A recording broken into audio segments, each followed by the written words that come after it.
Hi, folks. Jesse Ivy back with you again today. And today we're going to talk about different ways that you can buy land with no money down. And so, what I'm going to talk to you today about is just one of the ways. And the way to buy land with no money down, and we're assuming that maybe you don't have a lot of money in the bank, you want to buy some land, but you don't have any money in the bank. And so you're basically trying to figure out how to buy land and qualify for a loan or whatever without any money down. So the quickest way to do that is to borrow the money. And what do I mean by borrow the money? Borrow the money, you could borrow it from yourself. You could borrow it from basically a relative. You could borrow it from a family member, a friend. That's, as long as you pay it back, that's all that counts. The other way you can do this is by using a credit card that you have available to you. And maybe you don't let's just, for example, say that you're trying to buy 10 acres in Oregon, okay?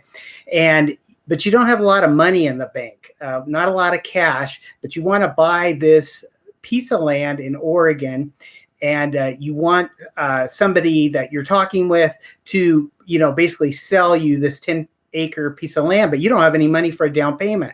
So what do you do about that? So, like I said, you borrow the money. So you could borrow the money from yourself. Like, let's say you have a credit card that you have $1,000 open on. Okay. Well, you basically use your credit card and put that in to work for you, offering the seller that you're going to finance this. As long as he'll give you seller financing, you'll buy this piece of land, putting your $1,000 down on it, and then you'll just make monthly payments on it. Now, that's one way to do it. Another way that you could do it, as long as the seller is going to offer you some financing, would be to go in, and if you're dealing with a realtor, ask the realtor if you can borrow his commission. Basically, I've done this before in a real estate deal I was doing. We didn't have a lot of money up front to put down on this property. I needed $10,000, and I was buying this $100,000 piece of property. And I talked to my realtor, Ken, and I asked him, is there any way that you could lend us part of your commission so that we're able to buy this property? The seller was offering financing. So the guy said, sure, why not? And so he let us borrow his commission. We put the $10,000 down on the property. And from there, we just made our monthly payments. And then we paid Ken back over a period of 2 years, paying him a monthly payment, the realtor, Ken. And we were able to buy that piece of property. Ken liked it. Ken made a little interest on his money, and he had money coming in every month for the 24 months we made those payments. But that's another way that you can borrow money or use other people's money to be able to put down on a piece of real estate, especially one that you really want to buy. If you're really excited about one, but you don't have the money, yourself, in your savings account to put down on it. So let's look at some, maybe a few other ways you could borrow it. Like I said before, you could borrow it from a family member. As long as you make an agreement with them that you're going to make monthly payments to them or whatever, and then you have that money to put down on the property. And then another way you could do this, look at this. Here's another way. I've done this before too.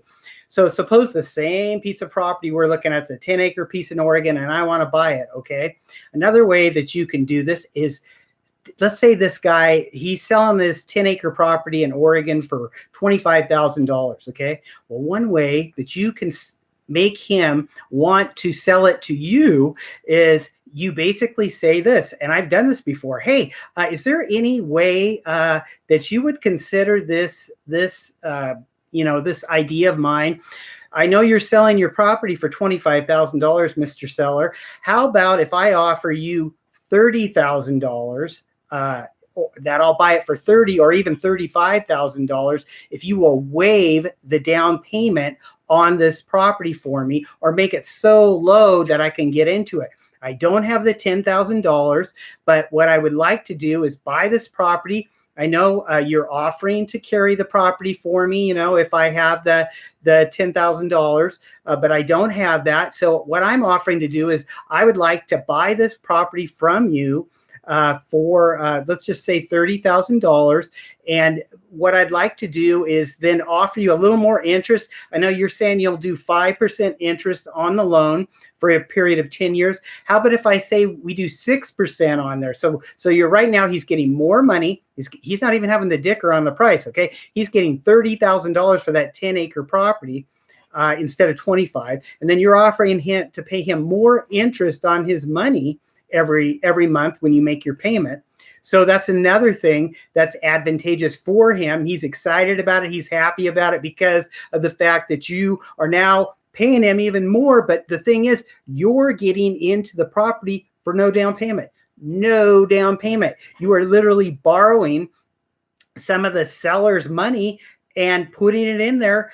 And you're doing this by basically making him a sweeter deal. So in other words, there's no down payment on this deal.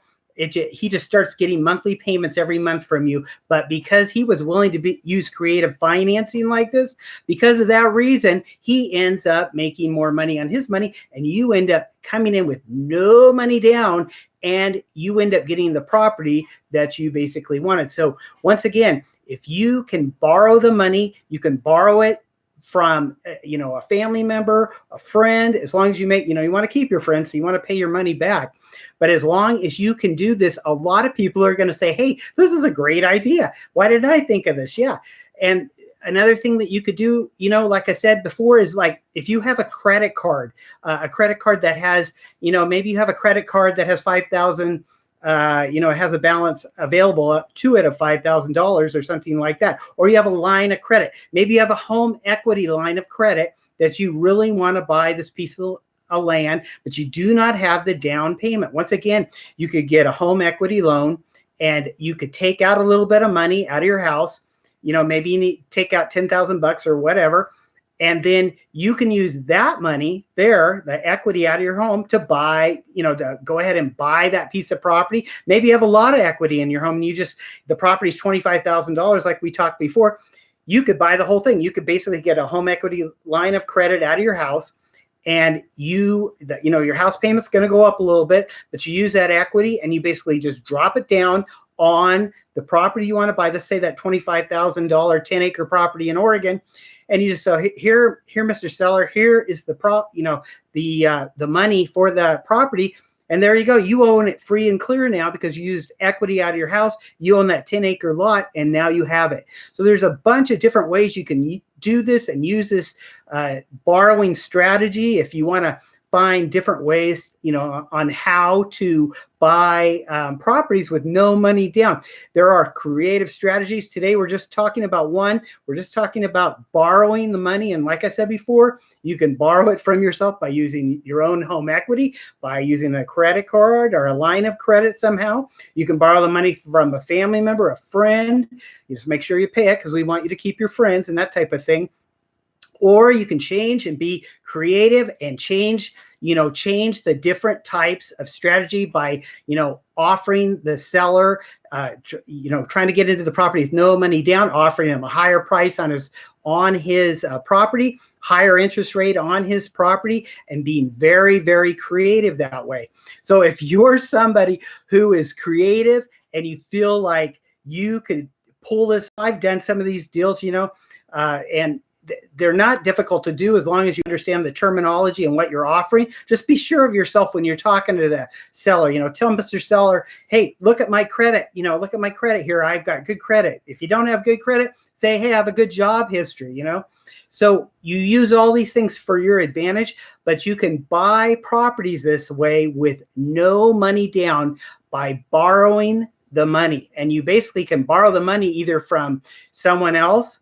You can borrow it from yourself, or you can use, like I said before, your own home equity line of credit, some other credit card type of thing. But all in all, it's a great strategy for buying properties with no money down. We'll be back again very soon with another video on how to buy properties with, buy land with no money down.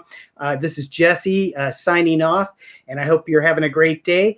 And this is Jesse saying goodbye from the Owner Terms Land Network.